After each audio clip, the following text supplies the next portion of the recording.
অনেকেই বলে মসজিদে প্রবেশের পর 2 রাকাত নামাজ পড়তে হয়। হ্যাঁ, মাগরিব ছাড়া অন্য সকল নামাজে পড়া যাবে। বুঝেন নাই? মাগরিবের সময় মাগরিব নামাজের আজানের পর ফরজের আগে কোনো নফল পড়া যাবে না। আবারও ভুল ফতোয়া দিয়ে ধরা খেলো এনায়েতুল্লাহ আব্বাসী। এনায়েতুল্লাহ আব্বাসী বলছে মাগরিবের নামাজের আগে, মাগরিবের ফরজ নামাজের আগে কোনো দখলিল মসজিদ ও সুন্নত নামাজ পড়া যাবে না। এই জবাবে আব্দুর রাজ্জাক বিন ইউসুফ কি বলল, আসুন আমরা সরাসরি সেই ভিডিওটি দেখি। মাগরিবের পরে, মাগরিবের পূর্বে, মাগরিবের পরে ও পূর্বে উভয় সময়ই সুন্নাত রয়েছে। যদিও ভারত, বাংলাদেশ, পাকিস্তানের শতকরা 90% 95% দিনী ভাই বোন মাগরিবের পূর্বে সুন্নাত পড়া যাবে না বলে তারা জোরালো দাবি করে আসছেন। যেহেতু ফিকহ বইয়ে লেখা আছে যে মাগরিবের পূর্বে সালাত আদায় করতে হবে না, কাজেই তারা মাগরিবের পূর্বে সালাত আদায় করেন না। একাধিক সহিহ হাদিস মাগরিবের পূর্বে সালাত আদায় করার।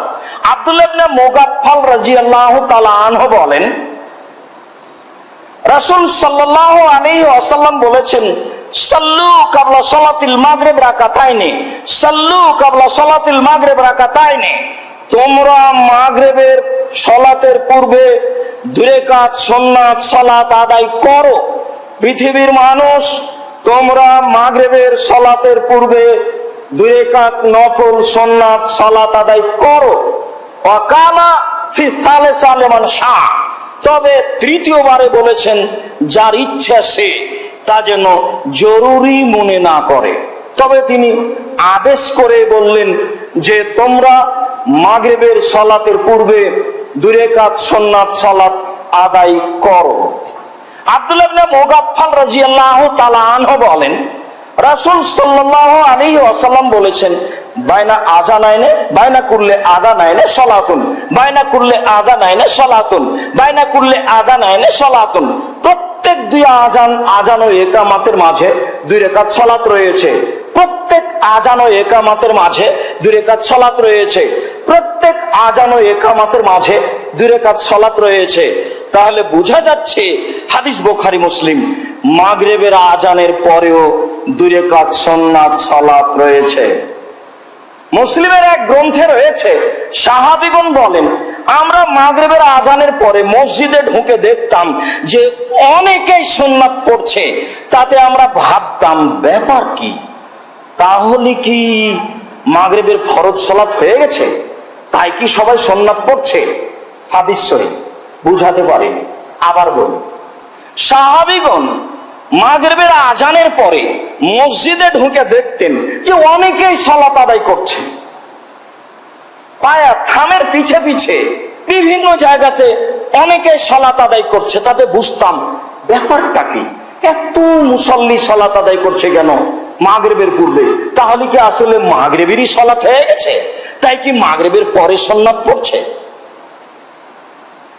সম্মানিত দিনী ভাই বোন, বিবরণে বোঝা যায় যে মাগরিবের পূর্বে 2 রাকাত সালাত রয়েছে, যা রাসূল সাল্লাল্লাহু আলাইহি ওয়াসাল্লাম পড়তে বলেছেন। আমরা প্রাণপণে চেষ্টা করব মাগরিবের পূর্বে 2 রাকাত সালাত আদায় করা। আসসালামু আলাইকুম সম্মানিত দর্শক মণ্ডলী, আপনারা আব্দুর রাজ্জাক বিন ইউসুফ হাফেজাহুল্লাহর সেই কথাগুলো শুনলেন। আসলে এনায়েতুল্লাহ আব্বাসী সরাসরি রাসূল সাল্লাল্লাহু আলাইহি সাল্লামের হাদিসকে অস্বীকার করেছে। তিনি সরাসরি রাসূল করিম সাল্লাল্লাহু আলাইহি সাল্লামের সুন্নতকে অবমাননা করেছে। এরা সবসময় বলে কি আমরা আশিকে রাসূল, রাসূলকে সবচেয়ে বেশি ভালোবাসি, রাসূলের সুন্নত আমরা সবচেয়ে বেশি মানি। আসলে এরা এই দাবিতে একটি মিথ্যাবাদী, এরা এই দাবিতে চির মিথ্যাবাদী। এরা সবসময় রাসূলের সুন্নতের বিরোধিতা করে আসছে, এরা সবসময় রাসূলের সুন্নতকে নিয়ে কটূক্তি করে আসছে। আসলে এরা স্পষ্ট আলেম নামের জালেম। এরা সবসময় মানুষকে জাহান্নামের দিকে ডাকে, এরা সবসময় ধর্ম ব্যবসাকে চালিয়ে যায়। রাসূলের একটি স্পষ্ট হাদিস আছে যে রাসূল সাল্লাল্লাহু আলাইহি সাল্লাম বলেছে যে তোমরা যখন মসজিদে প্রবেশ করবে তখন 2 রাকাত নামাজ পড়বে। তাহলে রাসূল সাল্লাল্লাহু আলাইহি সাল্লাম এটাই বলেছে যে তোমরা যখনই মসজিদে প্রবেশ করে বসার আগে 2 রাকাত নামাজ পড়বে, দখলিল মসজিদ সুন্নাত নামাজ পড়বে। আর সে সরাসরি সে হাদিসকে অস্বীকার করছে মাগরিবের আগে 2 রাকাত নামাজ পড়া যাবে না। আল্লাহ তুমি এনায়েতুল্লাহ আব্বাসীকে হেদায়েত দান করো। আশা করি আপনারা বুঝতে পেরেছেন। আরেক ভিডিওতে আবার দেখা হবে ইনশাআল্লাহ। আসসালামু আলাইকুম ওয়া রাহমাতুল্লাহি ওয়া বারাকাতুহু।